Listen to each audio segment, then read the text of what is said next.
Bonjour à tous, on commence ce tour de la presse sportive en Italie avec la première balle de match manquée par la Juventus hier soir. La vieille dame avait l'occasion d'officialiser son titre de champion sur la pelouse de l'Udinese et malheureusement elle ne l'a pas fait, étant battue 2-1 en toute fin de match. Un score qui surprend les journaux italiens ce matin comme le Corriere dello Sport qui titre « Ça ne ressemble pas à la Juve ». Le quotidien parle d'un véritable flop des hommes de Maurizio Sarri qui est montré du doigt une nouvelle fois. Quelle désillusion, s'exclame le média. Ce matin, c'est surtout Tuttosport qui s'en prend aux techniciens italiens. Explique-nous maintenant Sarri, demande le journal, qui parle d'une énième amnésie de la part de l'ancien coach du Napoli.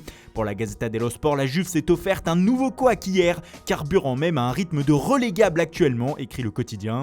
Les Turinois à la peine donc ce matin, contrairement à la Lazio qui hier s'est imposée contre Cagliari 2-1.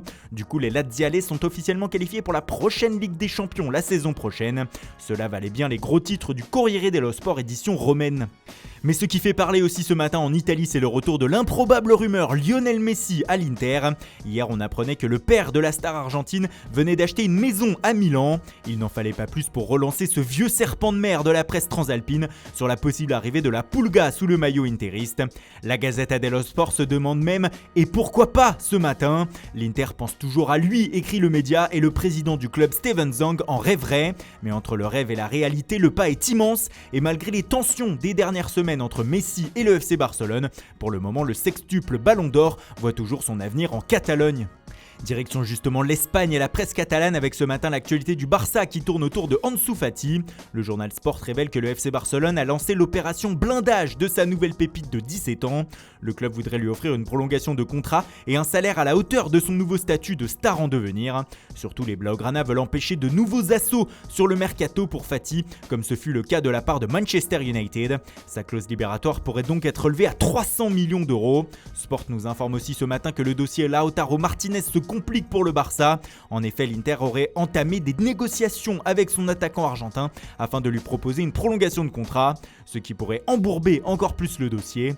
Enfin, le journal catalan dévoile ce vendredi matin une information sur Sergio Ramos.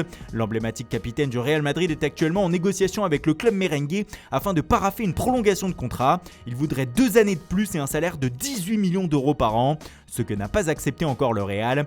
Du coup, ses agents feraient jouer un intérêt d'un club chinois dans la négociation. Le nom de la formation n'a pas été révélé, mais celle-ci proposerait 22 millions d'euros de salaire par an à Ramos.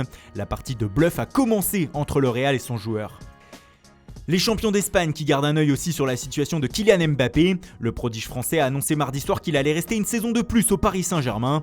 Pas de quoi stopper les rumeurs sur un départ au Real Madrid pour autant. Ce matin, le journal AS explique que la route d'Mbappé vers Madrid continue à être tracée. En effet, son entourage ne serait pas contre une prolongation de contrat à Paris, mais à une condition, inclure une sorte de clause libératoire que le Real pourrait lever en 2021 ou 2022. 2022 justement qui serait une date importante selon Mundo Deportivo. En effet, le journal explique ce matin que l'émir du Qatar aurait interdit au PSG de vendre Mbappé avant le mondial, se disputant dans son pays. Question d'image bien sûr. On ferme la partie mercato de cette revue de presse et on prend la direction de l'Angleterre où c'est le match Liverpool-Chelsea qui continue de faire parler. Et pour cause, un clash a eu lieu durant la rencontre entre Jürgen Klopp et Frank Lampard suite à une faute accordée aux Reds juste avant le deuxième but.